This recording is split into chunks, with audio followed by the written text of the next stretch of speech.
Hello and welcome. एक बार फिर से स्वागत है आप सभी लोगों का। और अगर आप सी की तैयारी कर रहे हैं और सी फिजिक्स के साथ तैयारी कर रहे हैं पीजी के लिए, मतलब आप एमएससी करना चाहते हैं फिजिक्स से और आपको तैयारी कर रहे हैं, तो उसके लिए एक एक पूरा एक ओवरव्यू है हमारे पास, जिसमें कि कौन कौन से जो सब्जेक्ट्स हैं उनमें किस तरह से मार्क्स किस तरह से क्वेश्चन पूछे जा रहे हैं और कितने आपको उसमें चाहिए बीएचयू में जाने के लिए, जेएनयू या अदर सेंट्रल यूनिवर्सिटी में जाने के लिए। उसका एक मोटा मोटा ब्यौरा है। ठीक है, 7 मेन टॉपिक हैं पूरे फिजिक्स के सिलेबस में। जैसा कि आप देख रहे हो यहाँ पर, एक है मैथमेटिकल फिजिक्स है, मैकेनिक्स है, ऑप्टिक्स और वेव मिक्स है, इलेक्ट्रोमैग्नेटिक थ्योरी है, थर्मल फिजिक्स है, मॉडर्न फिजिक्स है और आखिरी में है इलेक्ट्रॉनिक्स है।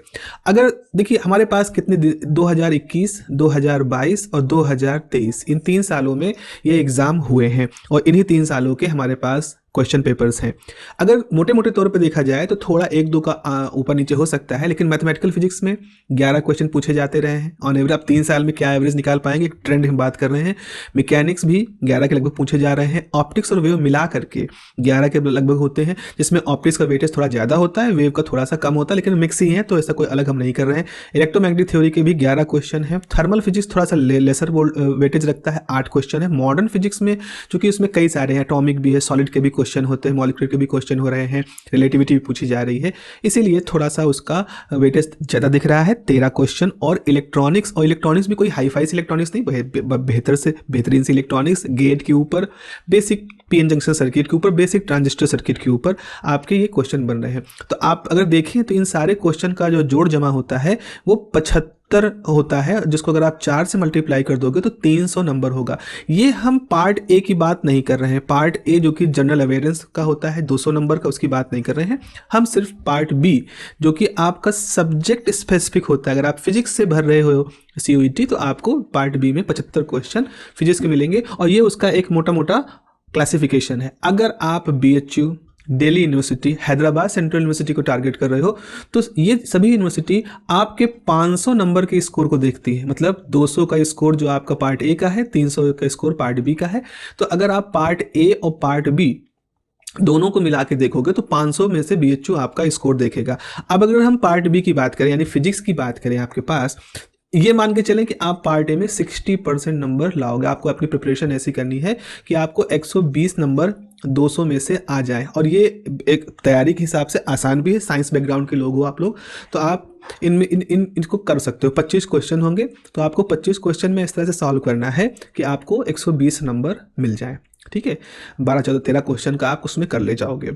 अब जरा देखो बीएचयू के लिए आपको करना क्या है, आपको मेहनत करनी है इस तरह से कि मैथमेटिकल फिजिक्स से आपको 7 क्वेश्चन पूरे करने हैं। तो 11 क्वेश्चन आ रहे हैं, उसमें से 7 क्वेश्चन आपको सही करने हैं। नेगेटिव मार्किंग यहाँ नहीं होती है, तो इसीलिए आप ये 7 क्वेश्चन, मतलब ये 7 क्वेश्चन तुक्के वाले नहीं, आपकी जानकारी में आपको सही करने हैं। बेसिक क्वेश्चन होते हैं, स्पीड का यहाँ इशू होता है। बेसिक क्वेश्चन होते हैं, कुछ क्वेश्चन तो फैक्चुअल होते हैं जिसको आप सीधे फैक्ट देकर ही बता सकते हो। जैसे कंटिन्यूटी का क्वेश्चन हो गया, आपका कॉम्प्लेक्स प्लेन का क्वेश्चन हो गया, या सीरीज का क्वेश्चन हो गया। इनको आप कई क्वेश्चन ऐसे होते हैं सीधे आप देख के लगा सकते हो। कुछ में थोड़ा कैलकुलेशन होता है, जैसे कर्व निकालना हो गया, सोलेनॉइड प्रूफ करना हो गया, डाइवर्जेंस जीरो है कि नहीं ये प्रूफ करना हो गया, तो उसमें थोड़ा सा आपको कैलकुलेशन लगेगा, थोड़ी स्पीड की इशू आएंगे।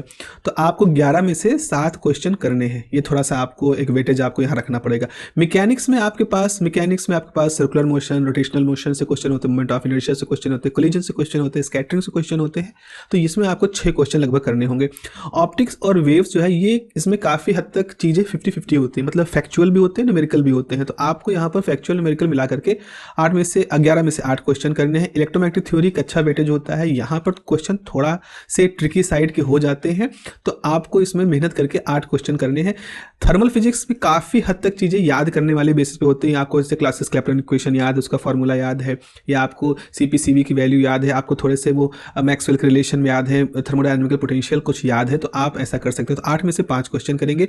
मॉडर्न फिजिक्स भी ठीक ठाक सा है, न्यूमेरिकल पोर्शन बनता है, ऑर्बिटल मोशन और एटॉमिक ऑर्बिट और स्पेक्ट्रा और हाइड्रोजन एटम, ये सब सॉलिड स्टेट, सब पे आपसे क्वेश्चन पूछ रहे हैं। इलेक्ट्रॉनिक्स को मैं कहूँगा ठीक ठाक सा पोर्शन होता है, आप इसमें 10 में से 8 क्वेश्चन कर सकते हैं। मेहनत करनी पड़ेगी, थोड़ा सा आपको इस पर ध्यान देना पड़ेगा। आप इसमें 10 में 10 भी क्वेश्चन कर सकते हैं। तो इस तरह से आपके पास 50 क्वेश्चन सही होते हुए दिख रहे हैं, ये आपकी जानकारी में सही है। आप गेस वर्क कर रहे हो, उसमें गोले काले कर रहे हो, नेगेटिव मार्किंग नहीं है तो आपको हायर साइड पे जा रहे हो, तो 50 गुणे 4 मतलब 200 नंबर आपके यहाँ पर आ रहे हैं।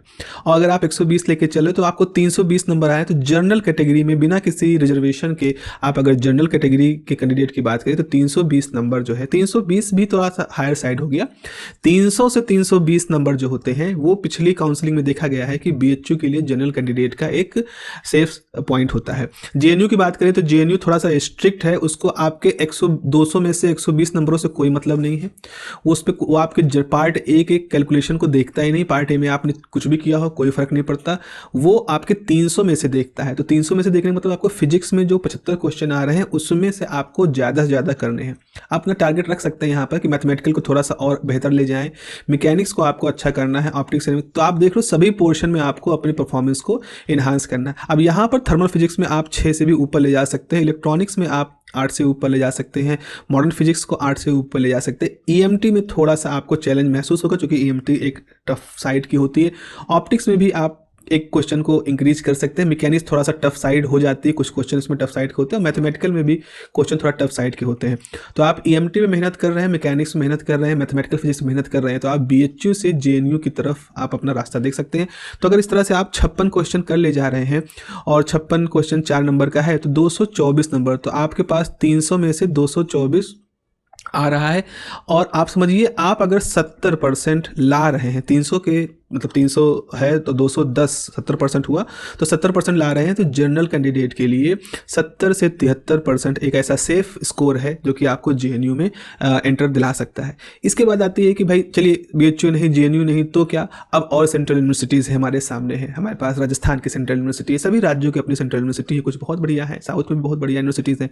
अगर आप सेंट्रल यूनिवर्सिटी की बात करें, जैसे लखनऊ में BBAU university, Bhimrao Ambedkar university है, तो वहाँ का अगर मैं कट ऑफ के हिसाब से बात करूँ तो आपने अगर मैथमेटिकल में 5 क्वेश्चन किए, मैकेनिक्स में 6 क्वेश्चन किए, ऑप्टिक्स में 6 क्वेश्चन किए, ईएमटी में 6 क्वेश्चन किए, थर्मल में 4 क्वेश्चन किए, मॉडर्न में 7 क्वेश्चन और इलेक्ट्रॉनिक्स में 6 क्वेश्चन, तो आप 40 क्वेश्चन कर रहे हो। यहाँ से आपको मिल रहे हैं 160 नंबर और उधर दूसरी तरफ आप ला रहे हो 120 नंबर जनरल साइंस में, तो 280 नंबर आप 500 में से ला रहे हो। और 60% तो 300 होता है, लेकिन ऐसा देखा गया है कि 58% से 60% के बीच का जो ये मार्जिन होता है, ये जनरल कैंडिडेट के जो बच्चे हैं उनको बीबीएयू को दिलाने में इनफ है। आपको जम्मू कश्मीर सेंट्रल यूनिवर्सिटी मिल जाती है, हरियाणा सेंट्रल यूनिवर्सिटी मिल सकती है, राजस्थान सेंट्रल यूनिवर्सिटी में आप अगर फिजिक्स में एमएससी नहीं तो उसके अलावा भी वो कुछ और भी इंफॉर्मेटिव जियो फिजिक्स वगैरह में एमएससी कराते हैं, वहाँ पर भी बच्चों ने इस स्कोर पर मार्क्स लिए हैं। तो दोनों को मिला करके आपका 280 प्लस होना और 300 के बीच रहना आपका एक ऐसा स्कोर है जो आपको अच्छी central university except JNU, BHU, Hyderabad central university, Delhi university की जो और भी सेंट्रल यूनिवर्सिटीज़ हैं आपके अपने राज्य की जो हो सकती है, उनमें आपको एक एडमिशन दिला सकता है। तो जब आप तैयारी कर रहे हो तो थोड़ा सा अपने टारगेट को रखें कि आप किस तरह से किसको टारगेट कर रहे हैं। आपको लगा नहीं भाई मैं बीएचयू के शायद मेरी कैपेसिटी उतना नहीं है, जेएनयू तो बहुत हाई चीज़ है, ठीक है कोई बात नहीं, आप इसको रखें और अगले आने वाले जो समय है आपके पास उसमें आप अपने आप को इस तरह टारगेट करें कि किसी अच्छी सेंट्रल यूनिवर्सिटी को सिक्योर कर ले, मतलब आप 160 नंबर फिजिक्स में लेकर आ रहे हैं और आप अपनी तैयारी को ले जा रहे हैं बीएचयू की तरफ। तो इस तरह से आप अपनी टारगेटेड स्टडी को कर सकते हैं। चलिए इस तरह की और भी चीज़ें और इन सब्जेक्ट्स के जो एमसीक्यूज़ हैं, प्रीवियस ईयर क्वेश्चन है, कॉन्सेप्ट रिवीजन है, फॉर्मूला रिवीजन है, उनको हम लोग आने वाले वीडियोज़ में भी टैकल करेंगे सो दैट आप इसी रूट के थ्रू आप अपनी तैयारी में आगे बढ़ सकें। Have a nice day, take care, bye bye.